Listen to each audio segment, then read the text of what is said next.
जय श्री राधे। पूज्य श्री सद्गुरुदेव भगवान के चरणों में प्रणाम।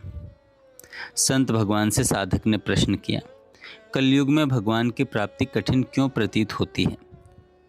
संत भगवान कहते हैं, शास्त्र कहते हैं कि यदि मनुष्य अपने जीवन से इन दोषों को निकाल दे तो कलयुग भी उसके कल्याण में बाधक नहीं बन सकता।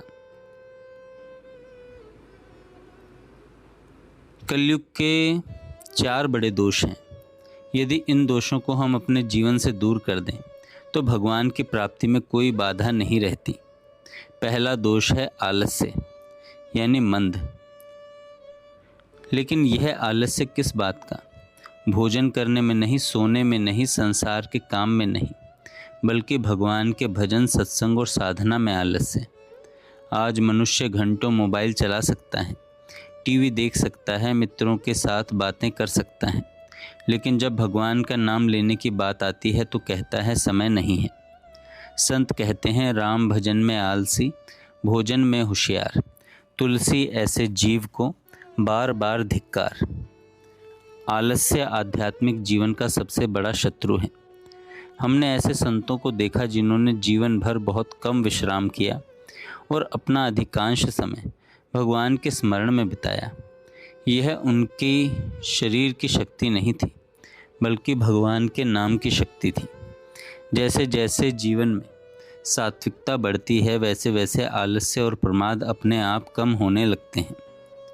दूसरा दोष है सुमंदमति, अर्थात ऐसा व्यक्ति जो स्वयं को बहुत बुद्धिमान समझता है, लेकिन जीवन में सबसे बड़ी मूर्खता करता है। कैसी मूर्खता करता है?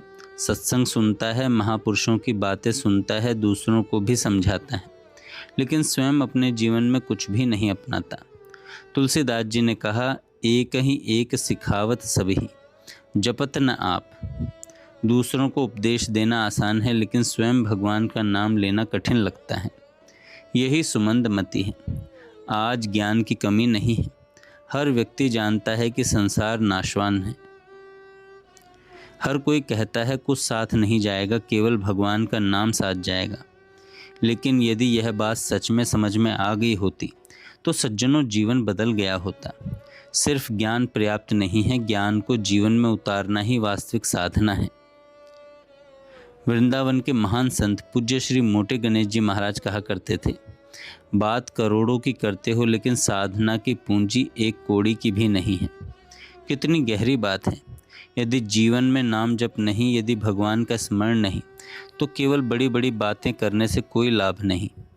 भगवान शब्दों से नहीं, भाव से प्रसन्न होते हैं। उज्जैन के एक संत श्री सीताराम दास जी भगवान के दर्शन की तीव्र इच्छा लेकर महापुरुष के पास पहुँचे।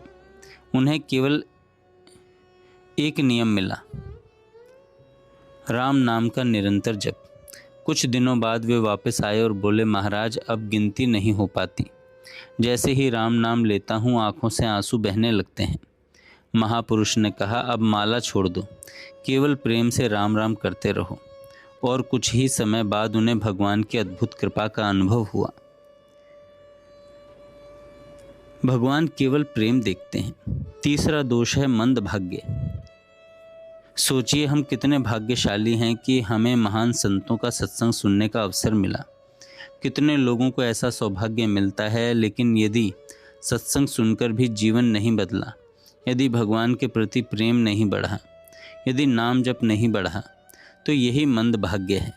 महापुरुष सामने हों और हम संसार में ही उलझे रहें, इससे बड़ा दुर्भाग्य क्या होगा। संतों की कृपा का लाभ कैसे मिले? संतों का दर्शन करना ही पर्याप्त नहीं है, उनकी वाणी को जीवन में उतारना आवश्यक है। यदि संत नाम जप करने को कह रहे हैं तो नाम जप शुरू कर दीजिए। यदि संत सेवा करने को कह रहे हैं तो सेवा कीजिए। यदि संत विनम्र बनने को कह रहे हैं तो अहंकार छोड़ दीजिए। यही वास्तविक श्रद्धा है। यही वास्तविक श्रद्धा है। यदि हम इन दोषों को अपने जीवन से निकाल दें, यदि प्रतिदिन भगवान का नाम श्रद्धा और प्रेम से जपें, यदि सत्संग को केवल सुने नहीं बल्कि जीवन में उतारें, तो कलयुग भी हमारे कल्याण में बाधा नहीं बन सकता। याद रखिए, भगवान को पाने के लिए सबसे बड़ा साधन है सच्चा हृदय, निरंतर नाम जप और महापुरुषों की आज्ञा का पालन। आइए आज हम सब संकल्प करें, रोज कम से कम एक माला भगवान के नाम की अवश्य जपेंगे और धीरे धीरे अपने जीवन से आलस्य, दिखावा और प्रमाद को दूर करेंगे। यही हमारे जीवन का वास्तविक कल्याण है। जय श्री राधे।